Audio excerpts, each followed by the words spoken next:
Shalom peuple de Dieu, shalom bien-aimés frères et sœurs en Christ, chers auditeurs de la radio TV Éveil charismatique catholique, la voix de la Trinité, c'est votre frère Affian ce matin.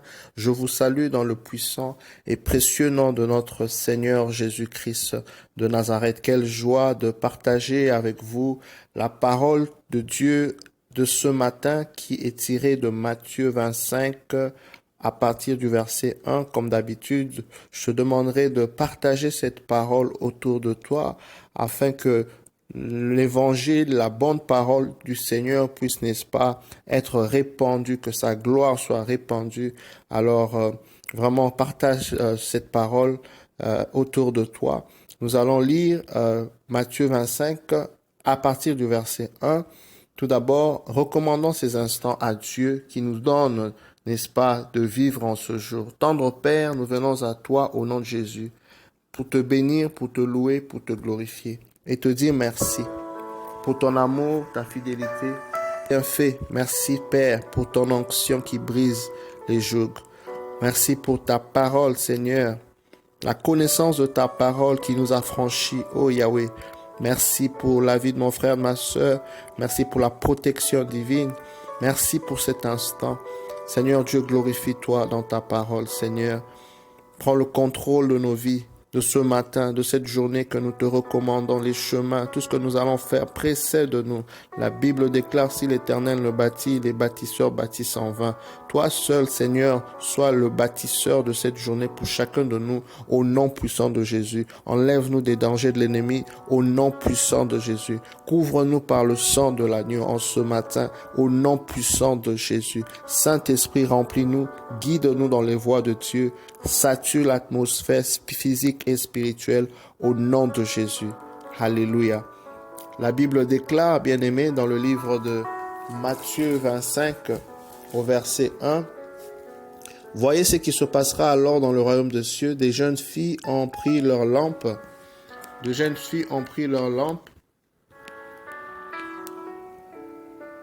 Et sont parties à la rencontre du marié. 5 d'entre elles sont étourdies, mais les 5 autres savent prévoir. Les étourdis ont pris leurs lampes, mais n'ont pas emporté d'huile en plus, tandis que les prévoyantes ont pris en même temps que leurs lampes une réserve d'huile. Mais voici que le marié se fait attendre, toutes les filles tombent de sommeil et bientôt elles s'endorment. Au milieu de la nuit, on entend un cri, voici le marié, sortez pour le recevoir. Tout aussitôt se réveillent et préparent leurs lampes. Les étourdis disent alors aux prévoyantes, donnez-nous votre huile car nos lampes sont près de s'éteindre. Mais les prévoyantes répondent, il n'y aura sûrement pas assez pour nous et pour vous.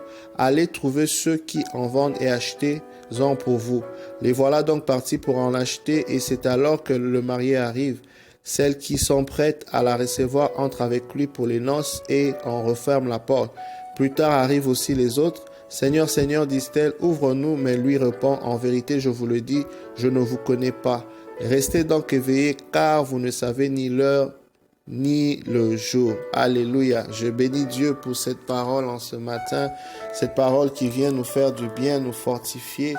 La Bible nous parle de 5 jeunes qui sont étourdies, soit imprudentes, dans d'autres versions, ou encore prévoyantes ou sages, selon d'autres versions. Donc nous avons 2 catégories de personnes. Donc quand nous lisons la Bible, nous parcourons la Bible, nous constatons que il y a aussi la différence que le Seigneur fait entre les justes et les méchants. La race des justes et la race, n'est-ce pas, de méchants. Ici, en lisant cette parole en ce matin, en méditant cette parole, on se rend compte que les 2 catégories de personnes, et les sages et les imprudentes, avaient les ressources pour avoir accès à la réserve d'huile. Ils en avaient. La différence entre les deux, c'est qu'il y a les sages qui avaient prévu acheter de l'huile en avance et pourtant les autres qui étaient imprudentes ont fait face à la situation. Elles ont été contraintes à réagir face à la situation. Bien-aimés dans le Seigneur, nous devons mener une vie active de prière, de sorte que nous ne soyons pas toujours en train de réagir face aux événements qui nous arrivent. Nous devons développer une vie disciplinée de prière, une vie de prière qui nous permet d'anticiper les événements à venir. Parce que Jésus dit, veillez et priez afin de ne pas tomber à la tentation. Autrement dit, la tentation, c'est quelque chose qui peut arriver, mais nous devons toujours nous recharger. Dans le présent, nous devons toujours, par notre prière, anticiper les événements à venir. J'aimerais te dire en ce matin que la vie de prière que tu mènes, les prières que tu fais dans le présent, ça dépasse le temps, ça dépasse l'espace. Oui, bien-aimé, c'est une manière pour toi de faire des provisions divines. C'est une manière pour toi, au fait, de t'équiper, de sorte que quand les situations difficiles arrivent, de sorte que quand les épreuves et les défis arrivent, tu es mieux préparé à faire face à ce genre de situation. Je viens ainsi en ce matin, bien-aimé, t'exhorter et te demander, bien-aimé, par les compassions de Christ, de prendre au sérieux ta vie de prière. Je ne parle pas simplement du fait de prier tantôt, de prier parfois, d'être parfois très motivé et parfois peu motivé. Non, je viens t'inviter à une constance, à un programme régulier de prière, à une manière de vivre, à un style de vie. Je viens te demander de faire de la prière un style de vie, de faire de la prière un quotidien pour ne pas faire face, n'est-ce pas, ou être pris de court par les événements, être pris de court par la maladie, être pris de court par rapport à la récession, par rapport à l'économie, être pris de court par rapport à tout ce qui se passe dans le monde. Parce que Christ nous a dit, vous connaîtrez des tribulations, mais tenez ferme parce que j'ai vaincu le monde. Donc le monde a plein de problèmes. Le monde, n'est-ce pas, te présentera parfois des situations qui sont désagréables. La responsabilité est pour toi, n'est-ce pas, de maintenir une vie de prière, de maintenir une vie, n'est-ce pas, de consécration pour faire face. Ensuite de cela, quand nous prions, nous ne devons toujours pas prier de manière réactive. Parce qu'il y a une situation, voilà, je prie. Parce que, n'est-ce pas, cette période, les choses se passent d'une certaine manière, voilà que la personne se met à prier beaucoup et puis après, n'est-ce pas, la flamme s'éteint. Non. Dans le livre de Lévitique 6, au verset 6, la Bible dit que le feu sur l'autel devrait être présent de manière perpétuelle, de manière continue. Donc je viens donc t'inviter par là que la flamme de ta prière ne puisse jamais s'éteindre, bien-aimé. Nous ne prions pas seulement parce que nous demandons quelque chose à Dieu. Certaines personnes parfois se découragent ou ont une très mauvaise conception de la prière, pensant que prier c'est demander. Non, on peut supplier dans la prière, oui, mais nous prions d'abord pour être en communion avec notre Seigneur. Nous pouvons que être en communion avec le Seigneur parce que nous dépendons de lui. Nous sommes sortis de lui. L'homme ne peut rien sur cette terre sans pour autant être connecté, n'est-ce pas, au divin, être connecté au Seigneur. Tout autre, Seigneur, toute autre chose que tu fais sans la prière, oui, cela est voué à l'échec. C'est pourquoi si tu veux réussir, si tu veux, n'est-ce pas, ne pas être dépourvu, si tu ne veux pas connaître, n'est-ce pas, de ces 5 filles, n'est-ce pas, 5 vierges qui n'étaient pas préparées à rencontrer le marié, si tu ne veux pas rater la visitation du Seigneur ou voir la main puissante du Seigneur, prends au sérieux aujourd'hui ta vie de prière. Aie un programme régulier de prière. Tu dois connaître tes temps de prière. Tu dois, n'est-ce pas, être discipliné. Tu sais à quelle heure tu manges, tu sais à quelle heure tu travailles. Tes heures de prière aussi, tu dois au fait avoir des temps le matin, pendant, n'est-ce pas, la journée, le soir. Car la Bible dit, prier tout le temps. Ça te bâtit, ça bâtit ton homme intérieur et ça vient te permettre de faire face à n'importe quelle situation. Voici comment les gens sont en train de paniquer. Voici comment les gens ont peur. Simplement parce que, comme les disciples, ils sont loin, n'est-ce pas, du Seigneur. Parce qu'il y a certaines réalités spirituelles auxquelles ils ne sont pas familiers. C'est ce qui crée la peur. C'est ce qui crée, au fait, n'est-ce pas, la panique. Mais quand le Seigneur est dans ta barque, parce que pendant que les disciples étaient en train, n'est-ce pas, de paniquer pendant qu'il y avait Jésus dormait, la Bible dit. Lorsque Jésus est dans ta barque, tu as la paix de Jésus. Il t'emmène cette paix. Il t'emmène cette assurance. Cela est alimenté par la vie de prière de chaque jour. Oui, bien-aimé, lève-toi et prends au sérieux ta vie de prière en ce jour. Aussi, en méditant ce texte, bien-aimé, je comprends que ces 5 vierges imprudentes n'étaient pas préparées à rencontrer, n'est-ce pas, le marié. Elles n'étaient pas préparées. Alors c'est très important, bien-aimé, parfois d'être préparé à ce à quoi nous sommes en train de demander au Seigneur. C'est très important de prier que le Seigneur nous bénisse, oui, mais nous devons aussi nous préparer à cette bénédiction parce que on doit se maintenir dans la bénédiction. La Bible nous enseigne que Vashti, qui était, n'est-ce pas, la femme du roi, n'a pas pu, n'est-ce pas, tenir dans le palais royal. Elle a été remplacée par Esther, simplement à cause de son caractère et son comportement qui n'a pas plu, n'est-ce pas, au roi dans le mariage. Tu demandes un mariage, tu demandes un travail, tu demandes, n'est-ce pas, l'ouverture pour certains projets, certaines études, mais mets-toi à l'œuvre, prépare-toi pendant que le Seigneur est en train de travailler à l'exaucement de ta demande.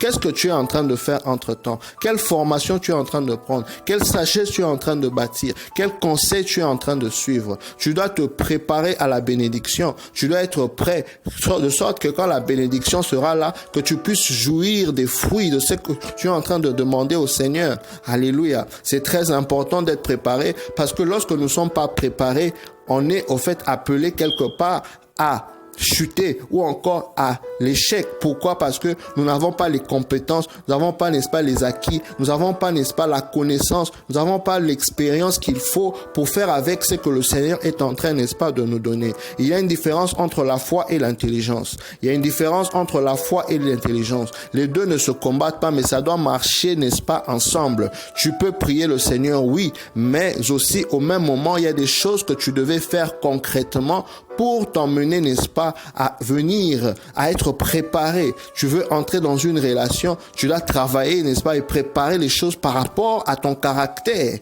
C'est important de demander à Dieu le mariage, c'est important de demander à Dieu ceci, cela, mais il y a des choses que tu dois aussi préparer en toi-même, que tu dois travailler de sorte que quand tu vas te retrouver, par exemple, dans cette relation, oui, que tu sois en mesure de jouir pleinement du bonheur de ce pourquoi tu as demandé. Alléluia. Je viens t'exhorter à cette préparation, à toujours être préparé, n'est-ce pas, lors de la visitation du Seigneur, d'être prêt, de tenir debout.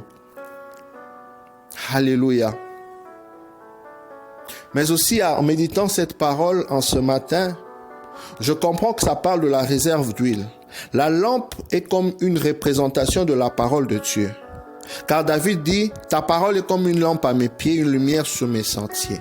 Nombreux sont ceux parmi nous qui, entendant les enseignements, partons à l'église, écoutons.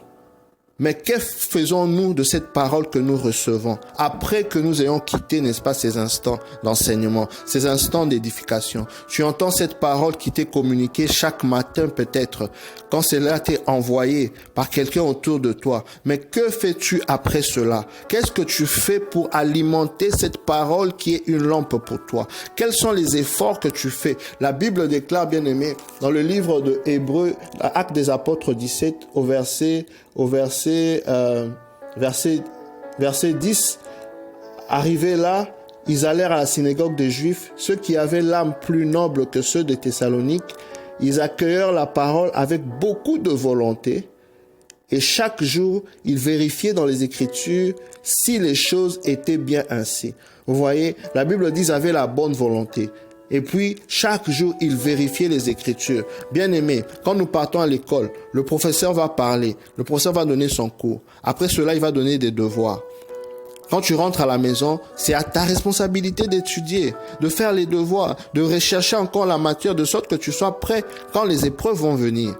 Je viens t'inviter à ne pas être l'écouteur qui est, n'est-ce pas, oublieux. Non. Je viens t'inviter, bien-aimé, à être comme ces chrétiens des Bérets qui avaient un sentiment plus noble. Quand tu entends la parole de Dieu, toi-même, tu dois rentrer dans les Écritures pour vérifier, pour prier le Saint-Esprit pour qu'il puisse te parler encore davantage. Tu dois faire des recherches dans la Bible. Tu dois être conduit par le Saint-Esprit pour désirer encore davantage, creuser en profondeur. Parce que les épreuves de la vie t'attendent. Est-ce que tu fais ton devoir? Par là, bien-aimé, j'aimerais t'inviter à ne pas seulement être comme les chrétiens du dimanche.